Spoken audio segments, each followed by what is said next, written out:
and sealed it inside the box. This was his last chance to explain himself to the world, his last chance to warn the human race. Chapter 1. Present Day, Tuesday, December 1st, Geneva, Switzerland.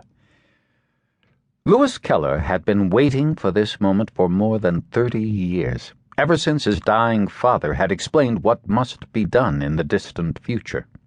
For 5 generations, their family had been in charge of a mysterious trust fund at Credit Suisse, the second-largest bank in Switzerland, and now, after 3 decades of waiting, the big day was finally here. Keller would soon be free. In the beginning, he had viewed his duties with frustration, nothing more than a silly game that his father had forced him to play. But as the years went on, his viewpoint had started to change. What had once been a mild annoyance was now a burden he was forced to bear, a yoke he couldn't shake. Although he was a healthy man, he had had trouble sleeping in recent months, afraid he would pass away before he completed his final task, worried he would let down his ancestors.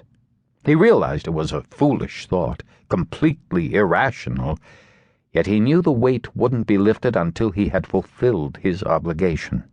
Then, and only then, could he sleep in peace.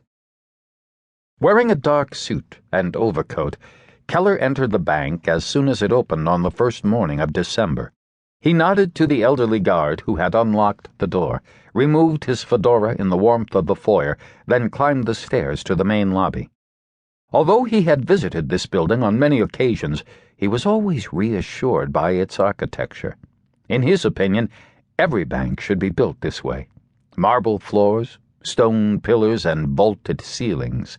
Everything about the place felt solid, as a proper bank should, like a medieval fortress or a modern museum.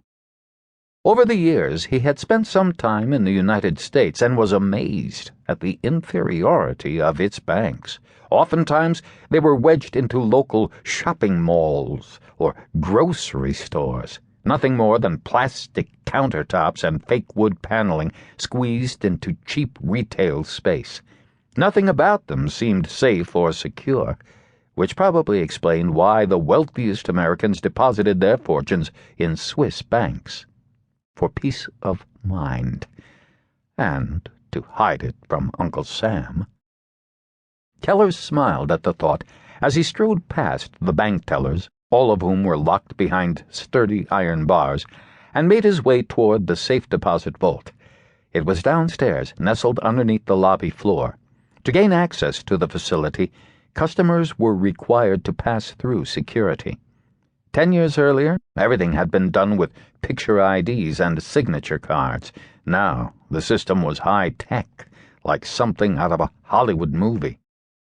As he approached the first checkpoint, Keller removed his leather gloves and tucked them into the pockets of his overcoat. Still stiff from the morning cold, he cracked his knuckles, then typed his 10-digit alphanumeric code into the computer. The hard drive whirred for several seconds before his password was accepted, and additional instructions filled the screen. Knowing the procedure by heart, Keller ignored the monitor and placed his hand on the scanner, making sure his fingers were positioned in the proper slots.